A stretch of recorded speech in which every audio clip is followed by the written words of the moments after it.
Hello বন্ধুরা, welcome back to my Rima kitchen. আমি আজকে বাঁধাকপি ভর্তা বানাবো। বাঁধাকপি ভর্তা বানানোর জন্য আমি এখানে বাঁধাকপি গ্রেট করে নিয়েছি। গ্রেট করা বাঁধাকপিটা একটা ফ্রাই প্যানের মধ্যে দিয়ে দিচ্ছি, দিয়ে পরিমাণ মতো নুন দিয়ে ঢাকনা দিয়ে কিছুক্ষণ এটা সেদ্ধ করে নেব। সিদ্ধ করে নেওয়া হয়ে গেলে ঢাকনা খুলে দেব। আমি বাঁধাকপিটা নামিয়ে নেব। নামিয়ে এটা একটু শিলনোড়ায় পিষে নেব। আমি আবারও কড়াই বসিয়ে কয়টা শুকনো লঙ্কা ভেজে নিচ্ছি। শুকনো লঙ্কা ভেজে আমি একটা প্লেটের মধ্যে শুকনো লঙ্কাগুলো তুলে নেব। আমার শুকনো লঙ্কাগুলো তোলা হয়ে গেলে এ পর্যায়ে আমি এখানে কিছু রসুন কুচি দিয়ে দেব।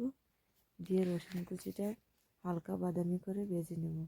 ভেজে নেওয়া হয়ে গেলে আমি দিয়ে দেবো এখানে পেঁয়াজ কুচি। পেঁয়াজ কুচিটাও আমি খুব ভালোভাবে ভেজে নেব। একদম লাল লাল করে পেঁয়াজটা ভেজে আমি আগে থেকে এখানে কিছু কাঁচামরিচ কেটে রেখেছিলাম। কেটে রাখা কাঁচামরিচগুলোও দিয়ে দেব। দিয়ে ভেজে নেব ভালো করে। আমি এখানে কাঁচামরিচগুলো দিয়ে দিচ্ছি। দিয়ে আবারও নেড়ে ছেড়ে একটু ভেজে নেব। ভেজে নেওয়া হয়ে গেলে আমি এখানে বাঁধাকপিটা শিলনোড়ায় পিষে নিয়েছি। একটু বেশি পিষতে হবে না, হালকা করে একটু পিষলেই হবে।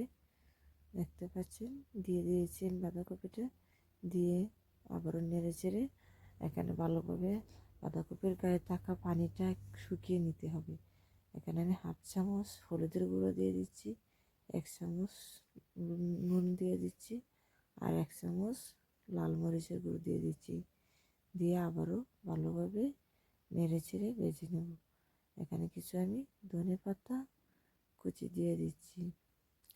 ধনেপাতা কুচিটা দিয়ে আবারও ভালোভাবে নেড়ে চেড়ে পানিটা শুকিয়ে নেব।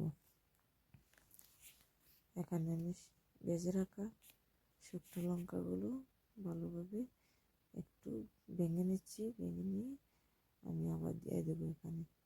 আমি এখানে একটু টমেটো সস অ্যাড করেছি। আপনারা এর পরিবর্তে টমেটো অ্যাড করতে পারেন। আমি শুকনো মরিচের গুঁড়োটা দিয়ে দিয়েছি। দিয়ে আর একটু ভালোভাবে নেড়ে চেড়ে এর পর্যায়ে আমি এটা চুলা থেকে নামিয়ে নেব। আমার বাঁধাকপির ভর্তাটা হয়ে এসেছে, একদম পানিটা শুকিয়ে গিয়েছে। এখন আমি এটা একটা প্লেটের মধ্যে তুলে নেব। এটা তুলে একটু উপর থেকে সরিষার তেল দিয়ে দেব। সরিষার তেলটা দিলে গরম ভাতের সাথে খেতে কিন্তু দুর্দান্ত স্বাদ লাগে।